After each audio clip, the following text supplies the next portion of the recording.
గౌతమ బుద్ధుడు, గౌతమ సిద్ధార్థుడు భారతదేశంలోని ముఖ్యమైన ఆధ్యాత్మిక గురువు మరియు బౌద్ధమత స్థాపకుడు.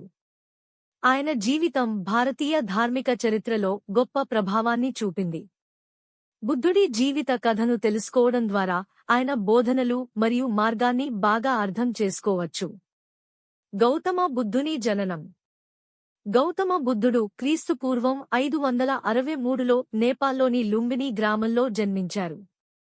ఆయన తండ్రి శుద్ధోధనుడు, శాక్య వంశానికి చెందిన రాజు, మరియు తల్లి మాయాదేవి. ఆయన అసలు పేరు సిద్ధార్థ అని పేరు పెట్టబడింది.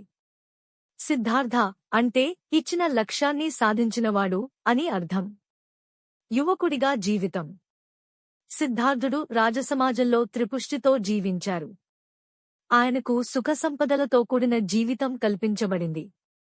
కాని తను యువకుడిగా ఉన్నప్పుడు ఒకరోజు రాజ్యానికి బయటికెళ్లి 4 ముఖ్యమైన విషయాలను చూశాడు. 1 ముసలి మనిషి, 2 రోగగ్రస్తుడు, 3 మృతదేహం, 4 సంయమని జీవితాన్ని గడిపే సన్యాసి. ఈ 4 దృశ్యాలు, చతుర్విధ సంఘటనలు సిద్ధార్థుని మనస్సులో గాఢమైన ప్రభావం చూపాయి. సంసారాన్ని వదిలివేసి త్యాగం.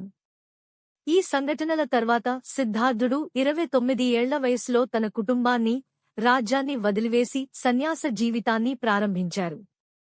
ఆయన నిజమైన జ్ఞానాన్ని తెలుసుకోవడానికి ప్రయత్నించారు. ధ్యానం మరియు జ్ఞానోదయం. సిద్ధార్థుడు అనేక గురువులను కలుసుకుని వివిధ పద్ధతుల్లో సాధన చేయటానికి ప్రయత్నించాడు. చివరికి బీహార్ రాష్ట్రంలోని బోధ్ గయలోని బోధి వృక్షం క్రింద కూర్చొని 6 ఏళ్లపాటు ధ్యానం చేశాడు. 35 ఏళ్ల వయసులో ఆయనకు సంబోధి, పూర్తి జ్ఞానం లభించింది. ఆ తర్వాత ఆయన బుద్ధుడు, జ్ఞానం పొందినవాడు అని పిలువబడ్డాడు. బోధనలు. బుద్ధుడు తన జీవితమంతా ప్రజలకు ధర్మం గురించి బోధించాడు. ఆయన బోధనల్లో ముఖ్యమైనవి: 1 అరియ సత్యాలు, 4 నోబుల్ ట్రూత్స్. దుమఖం అనివార్యం. దుమఖానికి కారణం తృష్ణ, ఆసక్తి. తృష్ణని నశింపజేస్తే దుమఖం తొలగుతుంది. ఈ మార్గం అష్టాంగ మార్గం ద్వారా సాధ్యమవుతుంది.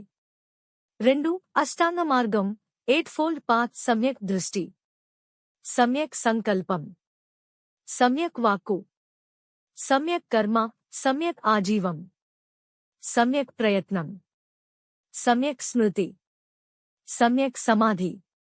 బౌద్ధమత స్థాపన.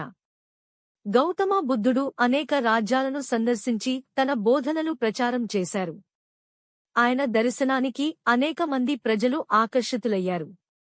మహాపరినిర్వాణం.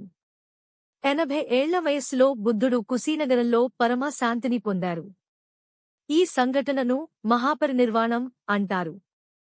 గౌతమ బుద్ధుని వారసత్వం. గౌతమ బుద్ధుని బోధనలు ఇప్పటికీ ప్రపంచవ్యాప్తంగా ప్రాచుర్యం పొందాయి. బౌద్ధమతం మానవతా విలువలు, శాంతి, సహనానికి మార్గదర్శిగా నిలిచింది. ఈ విధంగా గౌతమ బుద్ధుడు కేవలం భారతదేశానికి మాత్రమే కాకుండా మొత్తం ప్రపంచానికి ఒక ఆధ్యాత్మిక మార్గదర్శకుడిగా నిలిచారు.